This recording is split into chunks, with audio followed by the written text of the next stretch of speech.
प्रतिशोधाचा धगधगता अग्निकुंड।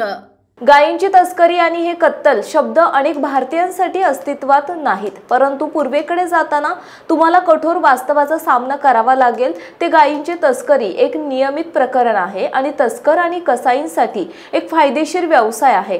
हेच कारण आहे की देशातील एकूण गुरांची संख्या 1992 मध्ये 20.45 कोटींवरून 2007 मध्ये 19.90 कोटींवर आली आहे। गायींची तस्करी आणि कत्तल वाढत असताना माता गायी अस्तित्वासाठी संघर्ष करत आहे। गायींची तस्करी आणि कत्तल हे शब्द अनेक भारतीयांसाठी अस्तित्वात नाहीत, परंतु पूर्वेकडे जाताना तुम्हाला कठोर वास्तवाचा सामना करावा लागेल। ते गायींची तस्करी एक नियमित प्रकरण आहे आणि तस्कर आणि कसाईंसाठी एक फायदेशीर व्यवसाय आहे। हेच कारण आहे की देशातील एकूण गुरांची संख्या 1992 मध्ये 20.45 कोटींवरून 2007 मध्ये 19.90 कोटींवर आली आहे।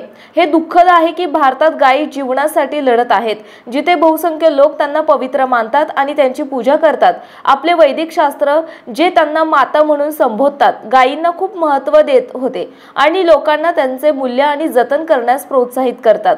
अकबरासारखे मुघल सम्राट देखील याच्या विरोधात होते। गोहत्या वर झालेल्या सुनावणी दरम्यान ही वस्तुस्थिती अधोरेखित झाली। पश्चिम बंगाल पशुहत्या केंद्रीय कायदा 1950 मुघल सम्राट बाबरने धार्मिक बलिदान म्हणून गायींच्या कत्तलीवर बंदी घालण्यात शहाणपणा पाहिला आणि त्याचा मुलगा हुमायूनला त्याचे पालन करण्यास सांगितले। त्याचप्रमाणे सम्राट अकबर, जहांगीर आणि अहमद शाह यांनीही गोहत्या बंदी घातली असे सर्वोच्च न्यायालयाने म्हटले होते।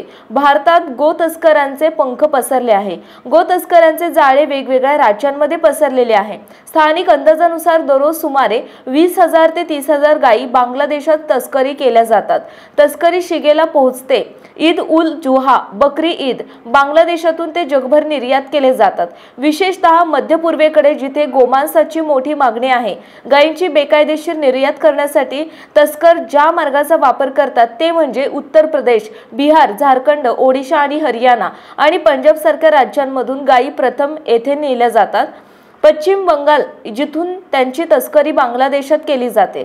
मुर्शिदाबाद भारत आणि बांगलादेशच्या सीमावर्ती जिल्ह्यात 29 ऑगस्ट रोजी गोविंदपूर, झारखंड येथे 100 ट्रकमध्ये भरलेल्या सुमारे 2000 गायी पकडण्यात आल्या। ईद उल जुहा निमित्त बळी देण्यासाठी उत्तर प्रदेश, बिहार आणि झारखंड सारख्या शेजारील राज्यांमधून गायी घेऊन जाणारे हे ट्रक पश्चिम बंगालला जात होते। गायींनी भरलेले हे ट्रक स्वयंसेवकांना सापडले। पश्चिम बंगालमध्ये पवित्र गायींना सर्वाधिक त्रास सहन करावा लागत आहे। बिहारमध्ये कोणत्याही कारणासाठी गायींच्या निर्यातीवर बंदी आहे। मुस्लिम बहुल जम्मू आणि काश्मीरमध्ये जर कोणी गोहत्येचा दोषी आढळला तर त्याला 10 वर्षांपर्यंत तुरुंगवासाची शिक्षा आहे। कत्तल केलेल्या प्राण्यांचे मांस बाळगणे देखील 1 वर्षापर्यंत कारावासासह दंडनीय गुन्हा आहे।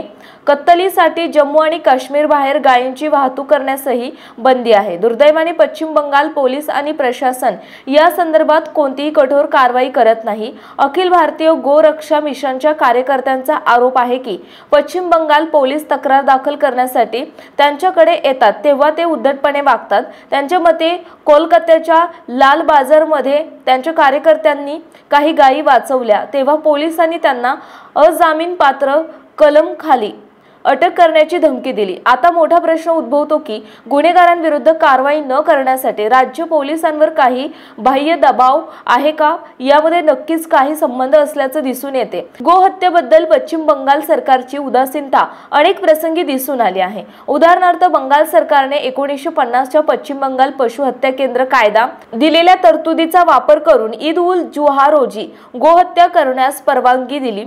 या शिथिलतेनंतर दरवर्षी कोलकातामध्ये या प्रसंगी 1 लाखाहून अधिक तरुण आणि निरोगी गायींची कत्तल केली जात असे। कलकत्ता उच्च न्यायालयाने हस्तक्षेप केला आणि 1982 मध्ये राज्य सरकारने दिलेली सूट रद्द केली। बंगाल सरकार आणि कसाईंनी हे प्रकरण सर्वोच्च न्यायालयात नेले, ज्याने उच्च न्यायालयाचा निकाल कायम ठेवला। परंतु न्यायालयाच्या आदेशाला न जुमानता पश्चिम बंगाल प्रशासनाने कोणतेही ठोस उपाय केले नाहीत। स्थानिक वर्तमानपत्रांमध्ये जाहिराती प्रकाशित करणे यासारख्या सौंदर्य प्रसाधनात्मक पावले वगळता भारत सरकारच्या पशुसंवर्धन विभागाचे म्हणणे आहे की पश्चिम बंगालमध्ये 1994 पासून सर्वोच्च न्यायालयाच्या निकालाचा अवमान सुरू आहे। राज्य प्रशासनाला पटवून देण्यासाठी प्राणी कल्याण संघटनांनी केलेल्या कितीही पाठपुरावा कृतींना अपेक्षित निकाल मिळालेले नाहीत। उलट 2002 मध्ये ईद उल जुहा बकरी ईद निमित्त सर्वोच्च न्यायालयाच्या आदेशाचे पालन करण्याची प्रशासनाकडे विनंती करणाऱ्या काही शांततापूर्ण आंदोलकांना अटक करण्यात आली आणि तुरुंगात टाकण्यात आले। पश्चिम बंगाल आणि ईशान्येकडील राज्य वगळता इतर राज्य गायींना वाचवण्यासाठी प्रयत्न करत आहेत। 1982 मध्ये तत्कालीन पंतप्रधान इंदिरा गांधी यांनी 14 राज्यांच्या मुख्यमंत्र्यांना पत्र लिहून ही बंदी अक्षरशः लागू करण्यास सांगितले। दुर्दैवाने ही बंदी फक्त अक्षरशः राहिली आहे, कधीही आत्म्याने नाही। जनहक्क न्यूज साठी कार्यकारी संपादक अमित शेख।